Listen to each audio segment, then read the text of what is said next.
Hey yo, once again, welcome to my channel, Jingo Vizquez Vlog. Alam niyo na, dito naman tayo sa kusina namin at magluluto tayo. Nagluluto tayo ngayon ng tahong ni Carla with mani ni Carla. Yeah! Tingnan natin. Ayan o, nililinisan ko pa lang. Ang tahong ni Carla, tinatanggal namin yung masukal.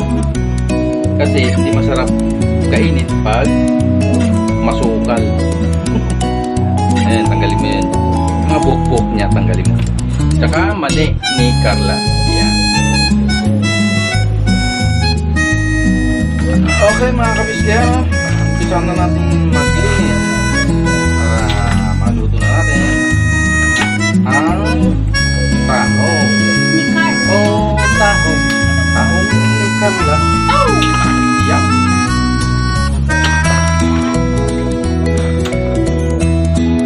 Kailangan lang natin tanggalin yung mga mabalahibo.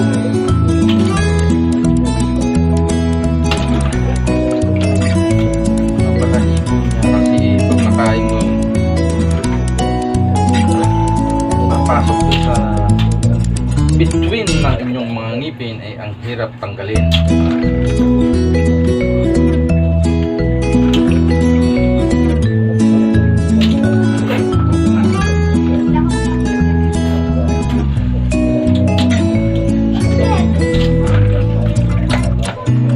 Tulad ito, oh. Yan. Hindi ko alam kung tawag na basta parang buhok eh.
Okay guys, mga kabisya, no?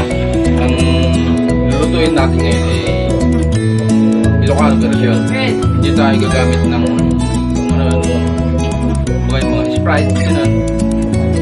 Kasi yung Sprite pampaano lang eh, pampatamis, papatapisin niya lang.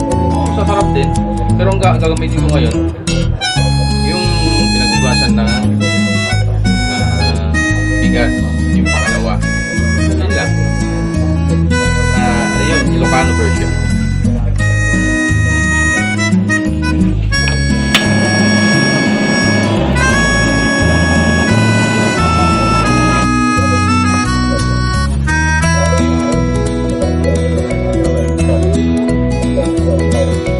Okay, mainit na ang ating mantika at igisa na natin.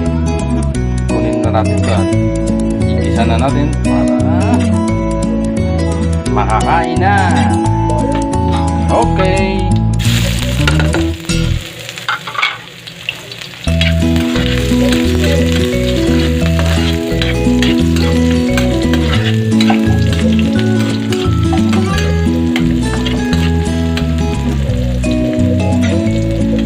Hintayin lang natin maging brown yung bawang.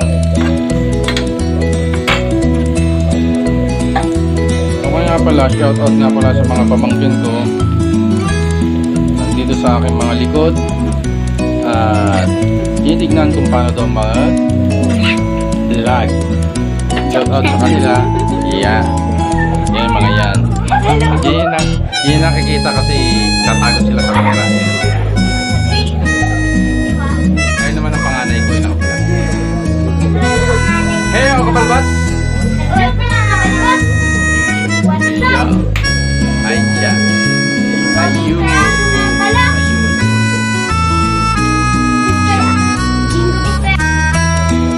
Okay, lagay na natin yung tahong ni Carla. Yummy ba?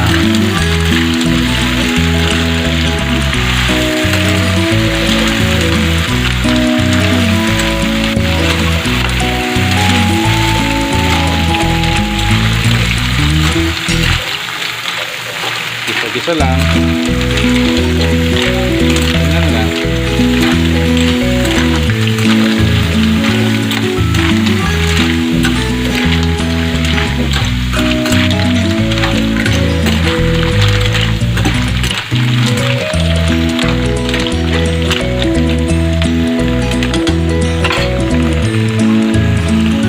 Ito naman, kaya naman, mamaya natin ilagay yung mani ni Carla.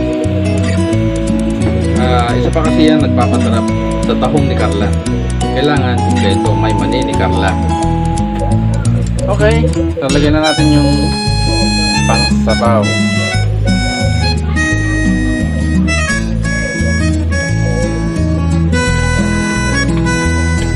Sarap.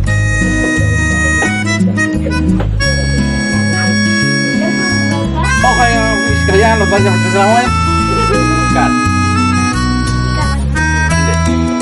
Okay mga kabiskaya, no? Antayin lang natin gumulo. Ilalagay na natin yung mani ni Carla. Ayan mga pamangkin, yung mga makukulit. Mga tiktokers din yung mga yan. Corbett. Okay mga kabiskaya, no? Gumulo na. Tikman naman natin ngayon kung